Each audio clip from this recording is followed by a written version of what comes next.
palliative emotions. It can shield us from life when we turn up the volume or put on headphones, cutting off an outside world on the verge of becoming overwhelming. And it can surprise us when we let it. It can lead us to new modes of understanding, can open us to change, and can transform our beliefs. Writing on music and conflict transformation on the website of the Voice Project, Vanessa Contopoulos writes, "In the same way as art or beauty, music carries within it the potential to interrupt patterns of familiarity. It can create moments of transcendence during which we are able to view what we felt was known territory from a new and enlightening perspective." End quote. Music at its best moves and educates us. Rather than becoming either a panacea or a provocation to violence, music has the capacity to reach us on non- and subverbal levels within the brain, to open our belief systems to the possibility of something else, something more. This paper will not address the numerous examples of music's power to be a part of the pathway to healing for those who have been hurt. Rather, it will address the specific nonverbal potential of certain compositions of solo piano music to awaken an understanding and heighten our awareness of human rights and social justice issues. Music for social justice is very often a vehicle for words, which then carry the lion's share of the interpersonal and musical communication. Music for solo piano, which heightens our awareness of human rights and social justice issues, exists without words, relying on extra musical representations and symbols to create a bridge between the music and our perception of it. The more we recognize the significance of these extra musical symbols, the greater the potential for what Contopoulos referred to as moments of transcendence. In similar fashion to knowing the code behind the actual words that many African American spirituals brings with it deeper understandings and meanings of the messages hidden in the text. The actual words and symbols then become part of the framework in which the meaning is embedded and built. The use of the piano conjures images of an elite class more interested in the sustenance of their hegemony than in social justice and human rights issues. However, the instrument was still in its formative years when it became but one symbol of an emergent middle class during Europe's Industrial Revolution of the late 18th and early 19th centuries. The people who purchased a piano during that time were acting much as parents do today, wanting a better and more educated and affluent life for their children than they had themselves. Along with piano lessons were lessons in singing, perhaps a string instrument, general music to be able to read and understand music, and dance.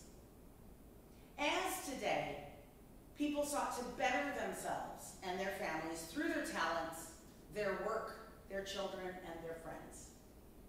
When something happened to them as a person, a family, a people, or a nation, they grieved. Some of them communicated such grief through the composition of music dedicated to those who had left or been wronged. One example of such a composition is the piano sonata in E-flat major, opus 81A, Das Lebewohl, by Ludwig van Beethoven. A grumpy and cantankerous man by the time this sonata was written in 1809-1810, Beethoven nonetheless felt great suffering for his friend and patron, the Archduke Rudolph of Vienna, when the Archduke was forced to leave the city on May 21st, 1809, as Napoleon's troops advanced upon it. A motif of 3 stately chords opens the movement. Heard twice within the Adagio introduction, it fails each time to cadence into E-flat, moving instead to C minor and then to C-flat major, never achieving a full cadence into E-flat major until the second theme just before the coda of the first movement.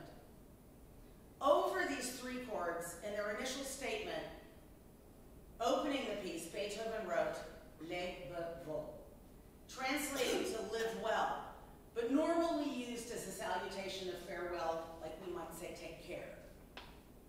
At the time of the first movement's composition in 1809, Beethoven did not know how final that salutation would be.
the time to play.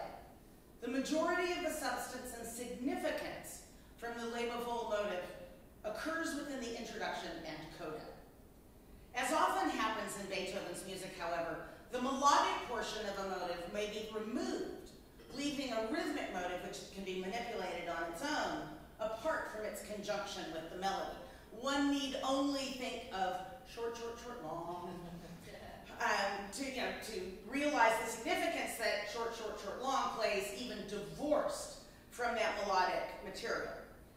The body of the first movement of Opus 81A proper, so the exposition, development, and recapitulation between the introduction and coda, includes but that one overt usage of the Lebewohl motive in the second theme. However, the motive is found it's found in the closing theme. It's found in inversion in the second theme, and in many iterations of the short, short, long rhythm as 8/8 quarter note throughout the movement, discreetly unifying those moments during which the explicit use of the motive is not present. Such usage of the motive both rhythmically and melodically will become evident as well in an examination of the Sonata 27 April 1945 of Karl Amadeus Hartmann. 136 years after Beethoven mourned the departure of the Archduke Rudolph of Vienna, over a span of more than a day, Karl Amadeus Hartmann watched at least 20,000 prisoners from Dachau being whipped along a road away from the approaching Allied forces and towards their deaths. He went that day after putting himself into compositional exile for the entire Second World War. He went that day to the piano in his father-in-law's villa in Kemptenhausen to memorialize his impressions of that moment and those prisoners in a piano sonata, inscribing upon the first page of the manuscript, quote, "On 27 and 28 April 1945, a stream of people trudged past us, preventative detainees from Dachau. Endless was the stream. Endless was the misery. Endless was the suffering." Much may be inferred from the score and its performance. Some hear hobbling feet of the prisoners and the rhythm of the opening lines. Some find melismas of Jewish ritual music, most specifically in the Lecture-Recital, which closes the first movement. It is the conscious use of the Lebewohl motive from Beethoven's Piano Sonata, Opus 81A, however, that demonstrates not only Hartmann's knowledge of Beethoven's music in brief, but also binds the unknowing of return from Beethoven towards the Archduke to Hartmann and his distress for those preventative detainees of Dachau at the end of the Second World War. The Lebewohl motif of Beethoven's Piano Sonata permeates the first movement of Hartmann's sonata in three distinct ways: rhythm only, as short, short, long; single notes or dyads placed within a larger grouping of notes, and then also prominently as an intentional reference to Beethoven's motif from 81A. Opening with an oblique reference to the motif in rhythm only, its first overt appearance comes in measures 7 and 8, overlapping left to right hand. A suggestion of memoriam that is counterbalanced just before the closing recitative by the same statement in a different key. Between these two statements are found numerous iterations of all three permutations of Beethoven's Lebewohl motive, which the closing recitative has also three phrases, each one longer than the preceding, so in a way also short, not as short than long. Each one ending with the Lebewohl motive inverted and in augmentation. The final phrase has an extension of the motive to close. Is it hope or resignation?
and or social justice issues can be cathartic for composer, performer, researcher, and audience alike.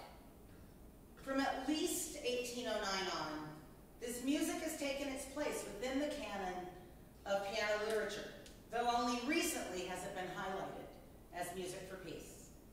Along with pianists who are dedicating their lives to music for peace, such as David Martello, the peace pianist of Taksim Square during the Gaza Park protests of 2013, and the man who went to Paris right after the attacks in 2015.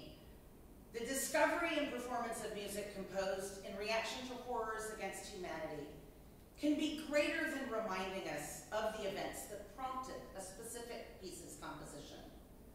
It can enhance our empathy for those around us and around the world with lives different from our own.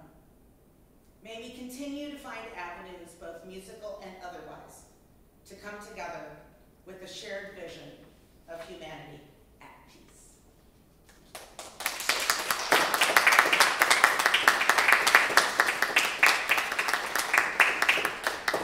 Are there any questions?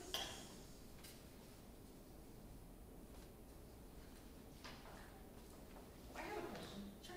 So does Hartman write about Beethoven's sonata at all? No, It's just there. it's just there.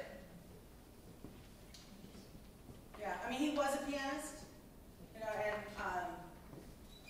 I mean, it's so overt. I mean, that it's, I just wondered at all about his specific perception of the incorporated incorporated, we don't have anything that I know of. There actually is a Hartman house in Munich where he lived, and they were closed when I read, and I've been in contact with them, and they've sent me the research that they have on the piece, and I haven't found anything within his writings specifically on it. It's kind of out of all of the music that he could have chosen. You know, were he going to pick something, I can't help but think that it was conscious. Yeah. That really reminds me, yesterday for anybody that was in here for the Voices in the Night. Yes. There's a lot of similarities, especially with the quoting of past material, because the Beethoven quoting in that piece just now, and then the Schubert quoting and rearranging in the Bonhoeffer poetry. I find that really interesting, especially considering both that cycle and that piece are basically Holocaust memorial music. Yeah, I think too that, I mean, my plan is to play the whole sonata. It actually took me quite a long time to be able to practice this even for more than like 20 minutes. I mean, to me, it's just so moving. Yeah. As, you know, and having that, it's just, I mean, I can feel myself now close to tears. You know, it's so cathartic. Yeah. You know, and there are, the second movement's a scherzo, the third movement's a funeral march. And I'm not sure, I haven't looked at the fourth movement lately, but then they all have references to other things. I don't remember exactly what at the point, but yeah, so I've lived with this piece for about a year and a half, just with the one movement. And I realized just earlier this semester that it was, you know, like, oh wow, I've actually practiced for a half hour, and it hasn't, you know, kind of interfered in a way, because, you know, we have to exist on different levels as performers, and sometimes, you know, that the emotion of a piece, you know, we have to be careful not to get too caught up in it, because then it overtakes what the audience hears is, oh, she really likes that piece well, or it's really, you know, affecting her, but not necessarily able to affect you. Right. So I spoke with a composer yesterday of the Bonhoeffer songs, and obviously he spent a lot of time with that text, and it was magnificent. But he said occasionally he just had to watch some live TV. Oh, he's going to use it. Oh, So he I did get kept voicing it. both very powerful pieces. I loved the piece yesterday. I mean, it was just, and thank you for being here. I'll come back